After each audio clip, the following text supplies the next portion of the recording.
Welcome to Cotality's housing market update for August 2025, brought to you by First National Real Estate.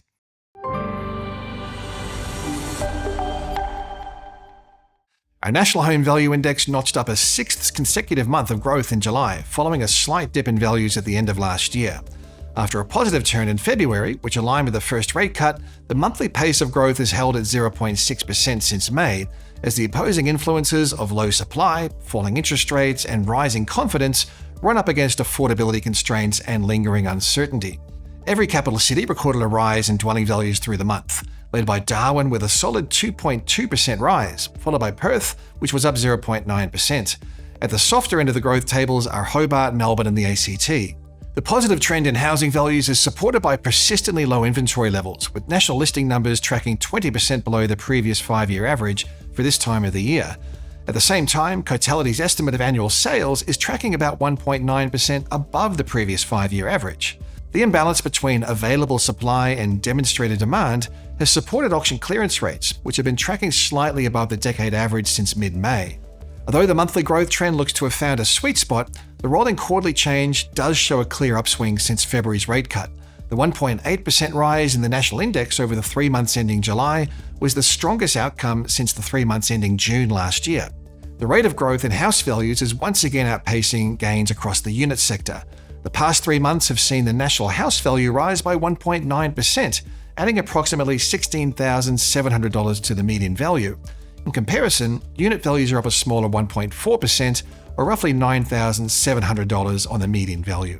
With house values once again outpacing units, the difference between the national median house and unit value is at a record high. In July, nationally, there was a 32.3% difference between the median value of the two broad housing types, or approximately $223,000 in dollar terms. The combined regional markets are no longer outperforming, with the rolling quarterly gain once again favoring the combined capitals. The stronger capital city trend comes after 9 months where the quarterly trend rate of growth has been stronger across regional Australia.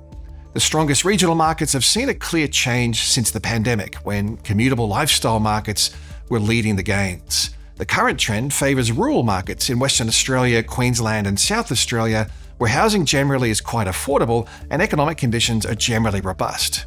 Moving our attention to rental markets, with vacancy rates holding close to historic lows at just 1.7%, there's been some evidence of re-accelerating growth trends. On a seasonally adjusted basis, national rents are up 1.1% over the 3 months ending July, up from a recent low of 0.5% through the September quarter last year. The re-acceleration in rental growth is clearly bad news for renters, where the median income household would already need around a third of their pre-tax income to pay rent. Renting households have historically skewed towards younger, lower-income cohorts, so no doubt the sting of high rents is having an even more acute impact on household budgets. Sydney dwelling values are up another 0.6% in July, with the pace of growth holding steady from June. Despite severe affordability challenges, growth conditions are skewed towards houses, where values are up 3.3% over the first 7 months of the year, compared with a 0.7% rise in unit values. The stronger growth conditions come despite the gap between Sydney's median house and unit value widening to a record high of 75.7%, or a dollar value difference of approximately $658,000. Sydney rental growth has re-accelerated, up to 0.4% in July on seasonally adjusted terms, which was the highest monthly rise in rents since April last year.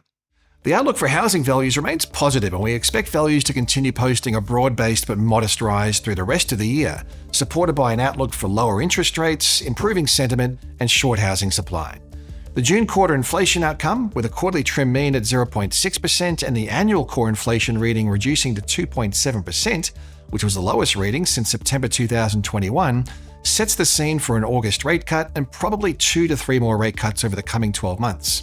The housing component of CPI, which holds the most significant weighting in the CPI calculation, is one to watch, with a rise in annual inflation through the first half of the year from 1% at the end of 2024 to 2% in June, due to the expiry of federal and state energy rebates.